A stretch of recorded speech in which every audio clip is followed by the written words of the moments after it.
আসসালামু আলাইকুম ওয়া রাহমাতুল্লাহি ওয়া বারাকাতুহু। ইন্নাল হামদুলিল্লাহ ওয়াসসালাতু ওয়াসসালামু আলা মান লা নাবিয়্যা বা'দা। সুপ্রিয় দর্শক শ্রোতা, আমরা মসজিদ নববীর খুতবার অনুবাদ শুরু করছি। আজকের খতিব হচ্ছেন ফজিলতুল শেখ সালেহ বিন মুহাম্মদ আল বুদাইর হাফিজাহুল্লাহ। যে বিষয়ে তিনি মুসলিম উম্মার জন্য খুতবাটি পেশ করেছেন তা হচ্ছে একে অপরকে সম্বোধন করার আদব। বিষয়টি অনেক প্রয়োজন, অনেক গুরুত্বপূর্ণ আমাদের জীবনের জন্য। কারণ আমরা একে অপরের সাথে যখন কথা বলি, কিভাবে তাকে সম্বোধন করব, সেই বিষয়ে আমরা অনেকেই অবহেলা করে থাকি। সম্মানিত খতিব সাহেব তার এই বক্তব্যের মাধ্যমে ইসলামের সেই সৌন্দর্যকে তুলে ধরেছেন যে একজন সম্মানিত ব্যক্তির সাথে কিভাবে সম্বোধন করে কথা বলতে হবে। একজন মা বাপ বা পিতামাতার সাথে একটি সন্তান কিভাবে সম্বোধন করবে, পিতামাতার সন্তানের সাথে কথা বলার সময় কিভাবে সম্বোধন করবে, একজন সহকর্মী তার অপর সহকর্মীর সাথে কিভাবে কথা বলবে, সম্বোধন করবে, সেই নীতিমালাগুলোই আজকে তিনি তুলে ধরেছেন। বিষয়টি খুবই গুরুত্বপূর্ণ। সম্মানিত খতিব সাহেব প্রথমে আল্লাহ রাব্বুল আলামিনের প্রশংসা জ্ঞাপন করার পর অতঃপর তিনি রাসূলুল্লাহ সাল্লাল্লাহু আলাইহি সাল্লামের উপর দরুদ পাঠ করেই তিনি তার মূল বক্তব্যে প্রবেশ করেছেন। কথা বলে, হে মুসলমানগণ, মানুষের সাথে কথা বলা, কথোপকথন করা বিষয়টি অপরিহার্য যোগসূত্র, যার মাধ্যমে মানুষের জ্ঞান বৃদ্ধি পায়, মানুষের বিবেকের পরিপক্কতা এবং পূর্ণতা আসে, বুঝ শক্তির আলো বৃদ্ধি পায় এবং মানুষের দুশ্চিন্তা দূর হয়, অন্তরের প্রশান্তিও চলে আসে। আলহামদুলিল্লাহ। আর মানুষের সাথে যখন কথা বলা হয়, তখন যদি সুন্দর করে কথা বলা হয়, সাজিয়ে গুছিয়ে সুমিষ্ট ভাষায় সম্মান দিয়ে যদি কথা বলা হয়, তাহলে এটা হচ্ছে একটি উন্নত চরিত্রের, উন্নত বৈশিষ্ট্যের অন্তর্ভুক্ত। আর কোনো ব্যক্তি যদি যার সাথে সে কথা বলছে তাকে যদি সম্মান দিয়ে সম্বোধন করে এবং সাজিয়ে গুছিয়ে সুন্দর করে কথা বলে, কোমলভাবে সুমিষ্ট ভাষায় কথা বলে, তাহলে স্বাভাবিকভাবেই ওই ব্যক্তির প্রতি মানুষের ভালোবাসা, আকর্ষণ, শ্রদ্ধা বৃদ্ধি পায়। আলহামদুলিল্লাহ। যেমনিভাবে যে ব্যক্তির ভাষা হচ্ছে কর্কশ এবং যে অন্যকে সম্মান দিয়ে কথা বলে না, বেপরোয়াভাবে কথা বলে, তার প্রতি মানুষের ঘৃণা যেমন সৃষ্টি হয়, ক্রোধ যেমন সৃষ্টি হয়, অনুরূপভাবে ভালোভাবে অপরকে সম্মান দিয়ে কথা বললে ওই ব্যক্তির প্রতি মানুষের ভালোবাসাও বৃদ্ধি পায়। এটা চিরন্তন সত্য। কোনো জ্ঞানীগণ বলেছেন যে আল কালামুল লাইয়িন ইয়াগসিলু আদ-দাগাইনা আল মুস্তাকিন্না ফিল জাওয়ানিহ। এই যে কোমল ভাষায় কথা বলা, কোমল কথা, এটা হচ্ছে মানুষের ভিতরে যে লুকায়িত বিদ্বেষ রয়েছে সেটাকে ধুয়ে মুছে ফেলে। আলহামদুলিল্লাহ। এবং মিষ্টি কথা, সুন্দর কথা, মিষ্টি কথা, এটা হচ্ছে প্রতিটি দুশ্চিন্তাগ্রস্ত ব্যক্তি, বঞ্চিত এবং আহত আক্রান্ত মানুষের প্রশান্তির কারণও বটে। আলহামদুলিল্লাহ। এজন্য আমাদের উচিত আমরা মানুষের সাথে যখন কথা বলবো তাকে সম্মান দিয়ে সম্বোধন করে সুন্দর করে সাজিয়ে গুছিয়ে কথা বলবো। এখানেই হচ্ছে ইসলামের সৌন্দর্য। সম্মানিত খতিব সাহেব রাসূলুল্লাহ সাল্লাল্লাহু আলাইহি ওয়াসাল্লামের একটি হাদিস উল্লেখ করেছেন, যেখানে আল্লাহ নবী সাল্লাল্লাহু আলাইহি ওয়াসাল্লাম বলছেন, ওয়াল কালিমাতুত তাইয়্যিবা সাদাকা। কালিমাতুত তাইয়্যিবা অর্থাৎ সুন্দর কথা বলা, ভালো কথা বলা, এটা হচ্ছে সাদাকা স্বরূপ। সুবহানাল্লাহ। হাদিসটি বুখারী মুসলিম এসেছে। এরপর সম্মানিত খতিব সাহেব বললেন, অতএব ফালা তুখাতিবুন নাস ইল্লা বিআহসানিল আলফাজ ওয়া আজমালিহা ওয়া আলতাফিহা। সুবহানাল্লাহ। অতএব মানুষের সাথে তোমরা যখন কথা বলো বা মানুষকে যখন সম্বোধন করো, তখন সম্বোধন করবে একমাত্র সর্বোত্তম শব্দ দিয়ে, অতি সুন্দর ভাষা দিয়ে, অতি কোমল ভাষা দিয়ে। এটাই তিনি আমাদেরকে বলেছেন। কখনো কোন অবস্থাতেই অপরের সাথে যখন কথা বলা হবে, তখন অশ্লীলতা যেন কথার মধ্যে না থাকে, সেখানে যেন অপরকে অবমাননা বা তাকে সম্মানহানি করা অথবা তুচ্ছ তাচ্ছিল্য করা, এগুলো যেন না থাকে কথার মধ্যে। কেননা আল্লাহ রাব্বুল আলামিন কোরআনুল কারিমে বলেছেন, ওয়াকুলু লিন্নাসি হুসনা, সূরাতুল বাকারার 83 নম্বর আয়াতে আল্লাহ তাআলা কথা বলেছেন যে তোমরা মানুষের সাথে হুসনা, অতি সুন্দর কথা বলো, অতি প্রাঞ্জল ভাষায় সুন্দর, অতি সুন্দর কথা বলো, যার পরে আর কোনো সুন্দর হতেই পারে না। এটা আল্লাহ রাব্বুল আলামিন আমাদেরকে আদেশ করেছেন।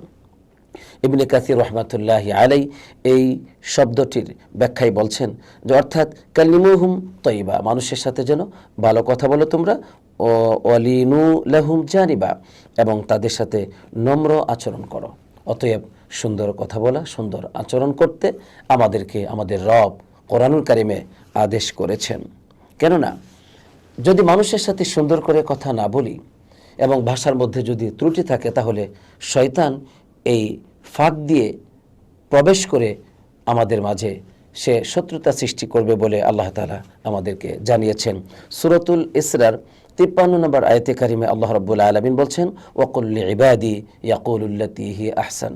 হে রাসূল সাল্লাল্লাহু আলাইহি সাল্লাম, আপনি আমার বান্দাদেরকে বলুন তারা যেন আল্লাতী হি আহসান, যখন মানে কথা বলে তারা যেন উত্তমভাবে কথা বলে, ভালোভাবে কথা বলতে হবে মানুষের সাথে। কারণ ইন্না শাইতানা ইয়ানজাগু বাইনাহুম, শয়তান তাদের মাঝে সেখানে বিভেদ সৃষ্টি করবে অথবা বিভেদের উস্কানি দিবে, নাউযুবিল্লাহ।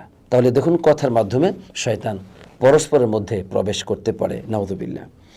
সম্মানিত খতিব সাহেব কিছু বাস্তব কথা বলেছেন। তিনি বলছেন যে বলা হয় আল হারবু আউয়ালুহা কালাম ওয়া আখিরুহা ইসতিলাম, যুদ্ধের প্রাথমিক বা শুরুটা হচ্ছে কথাবার্তা দিয়ে, এরপরে কিন্তু পরিশেষে ধ্বংসে মানুষ পৌঁছে যায়। ঠিক পৃথিবীতে কাবিরুশ শার আউয়ালুহু সগীর, যত অনিষ্টতা পৃথিবীতে সংঘটিত হয় তার সূচনা কিন্তু সামান্য তুচ্ছ নগণ্য বস্তু দিয়েই, এরপরেই সেটা ব্যাপক আকার ধারণ করে, নাউযুবিল্লাহ। আর কোন মানুষের ভিতর যদি অসুন্দর থাকে তাহলে তার কথাও অসুন্দর হয়, কারণ মানুষের ভিতরে যা আছে তারই তো ভাব প্রকাশ পায় তার ভাষার মাধ্যমে। এই জন্য ভিতরে যদি সুন্দর থাকে সুন্দর ভাষা প্রকাশ পায়, ভিতরে যদি অসুন্দর থাকে তাহলে তার ভাষাও অসুন্দর প্রকাশ পায়, ভাষাতে অসৌন্দর্য প্রকাশ পায়, নাউযুবিল্লাহ। অতএব ভাষাকে সুন্দর করা এটা হচ্ছে আমাদের কোরআনের বিধান, এটা হচ্ছে আমাদের রবের একটি আদেশ, অপরিহার্য একটি বিষয় যার উপর আমাদেরকে আমল করতেই হবে। সম্মানিত খতিব সাহেব এতক্ষণ পর্যন্ত যা বলেছেন তা হচ্ছে কথা বলার সময় অপরকে সুন্দর করে সম্বোধন করতে বলেছেন, যা কোরআন এবং সুন্নাহর একটি নীতি।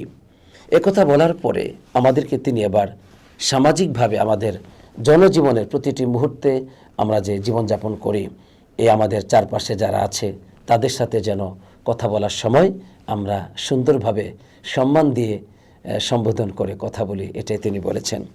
এবার তিনি বললেন, আইয়ুহাল মুসলিমুন, হে মুসলমানগণ, সর্বপ্রথমেই যাদের সাথে কথা বলার সময় সতর্কতা পরিপূর্ণভাবে অবলম্বন করতে হবে তারা হচ্ছে মা বাপ।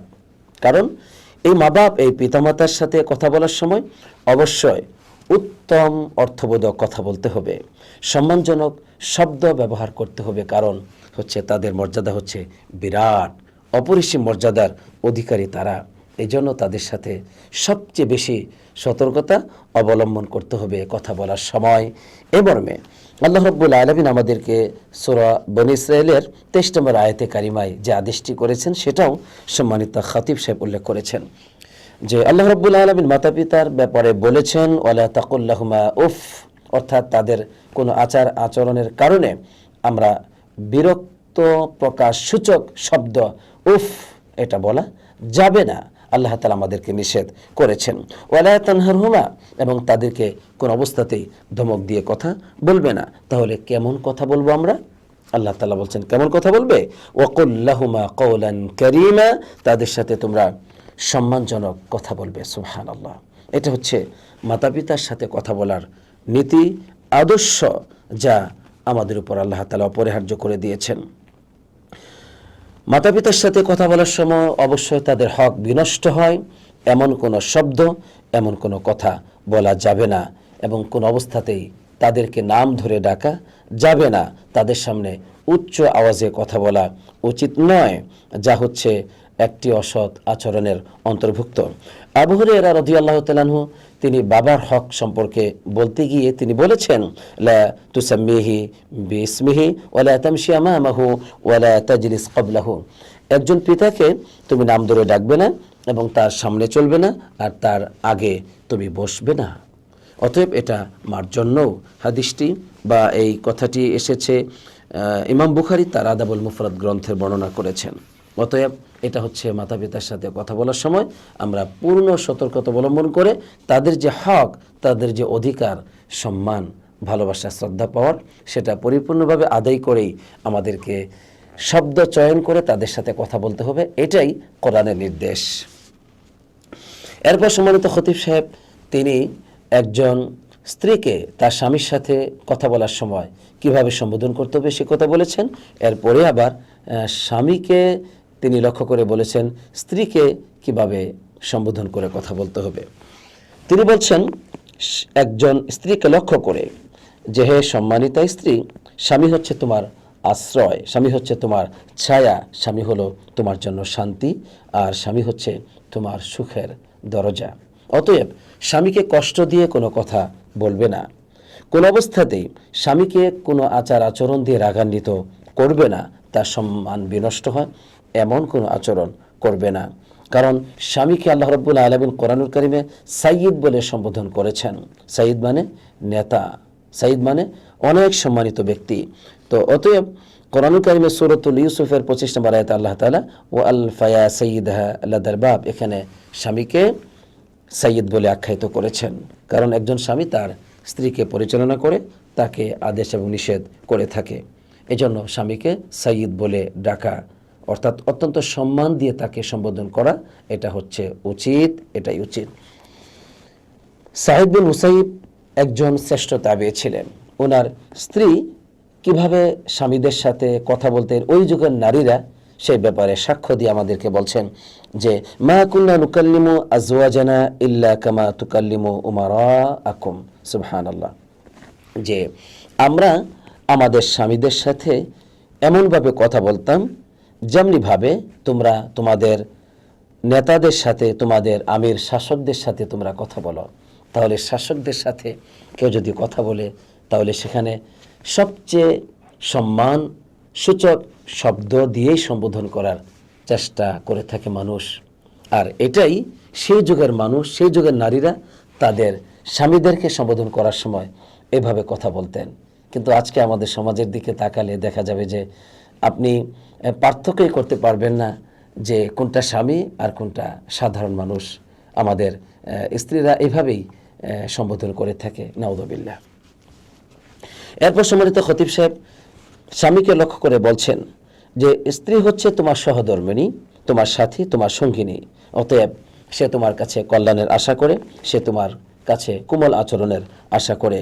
তাই তাকে তুমি কষ্ট দিবে না, তাকে মায়া, স্নেহ মাখা, আনন্দদায়ক কোমল শব্দ দিয়েই তার সাথে কথা বলবে। নিরাপত্তাপূর্ণ, সে যেন তোমার কাছ থেকে পূর্ণ নিরাপত্তা পায়। তাকে কখনো ধমক দিয়ে চুপ করিয়ে দিবে না, তাকে কোনো অবস্থাতেই তিরস্কার, নিন্দা করবে না, কোন অবস্থাতেই তাকে আতঙ্কিত করবে না তালাকের ভয়ভীতি দেখিয়ে, বিচ্ছিন্নতার ভয়ভীতি দেখিয়ে।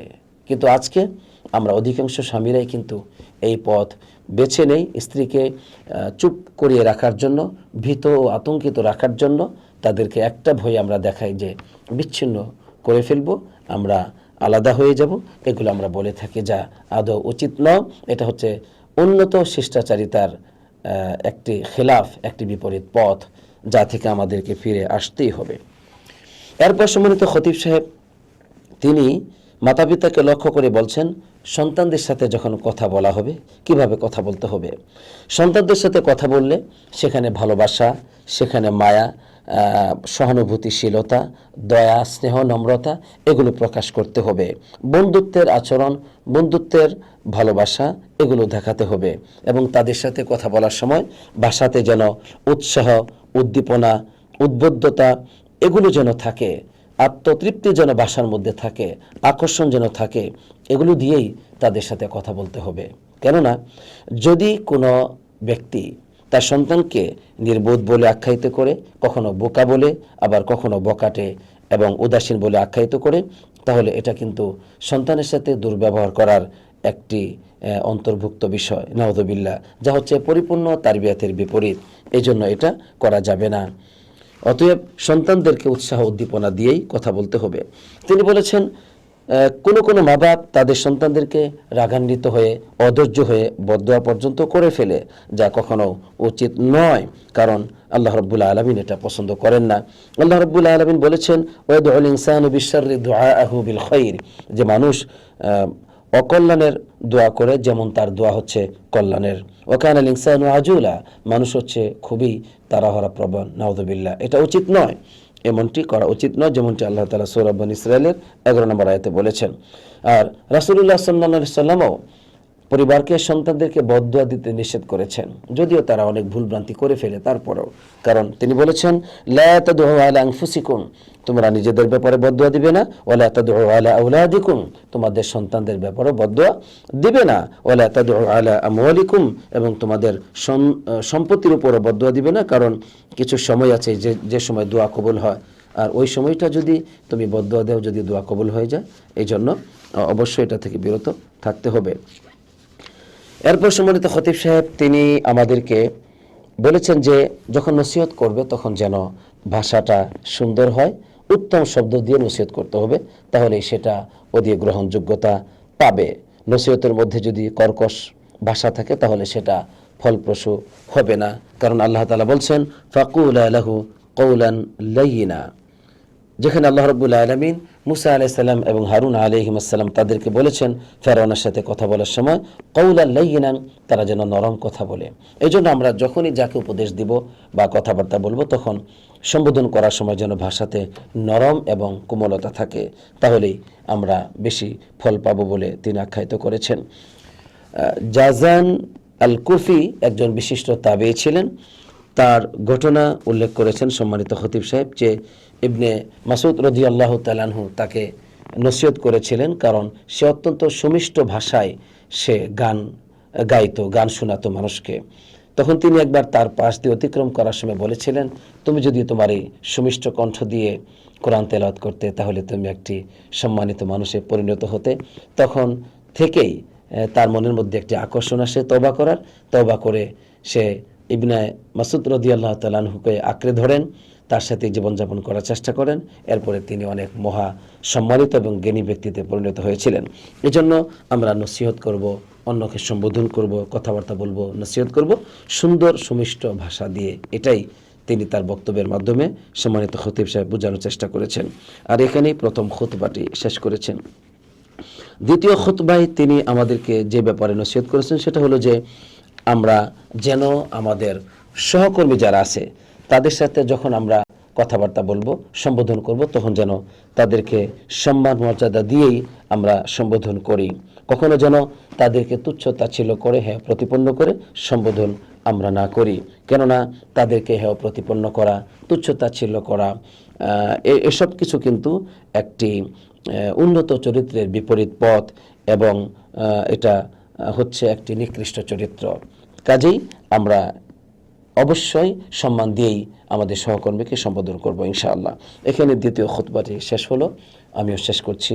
আল্লাহ রাব্বুল আলামিন আজকের এই খুতবা থেকে আমরা যা জানলাম যে একে অপরকে সম্বোধন করতে হলে সম্মান মর্যাদা দিয়ে সম্বোধন করতে হবে, এটাই আল্লাহ রাব্বুল আলামিন আমাদেরকে আদেশ করেছেন। রাসূলুল্লাহ সাল্লাল্লাহু আলাইহি সাল্লামও আমাদেরকে তিনি উৎসাহ প্রদান করেছেন। অতএব আসুন আমরা জীবনযাপন করতে গিয়ে একে অপরকে যেন আমরা পরিপূর্ণ সম্মান দিয়ে কথা বলি, তাহলেই আমরা সম্মানিত হতে পারবো, মানুষের ভালোবাসাও পাবো এবং সবচেয়ে বড় কথা হলো আল্লাহ তাআলা সন্তুষ্টি পাবো। আল্লাহ তাআলা আমাদের সবাইকে এর উপর আমল করার এবং জীবন গঠন করার তৌফিক দান করুক, আমিন। আসসালাতু ওয়াসসালামু আলা নবিয়িনা মুহাম্মদ ওয়া আলা আলিহি ওয়া সাহবিহি আজমাইন।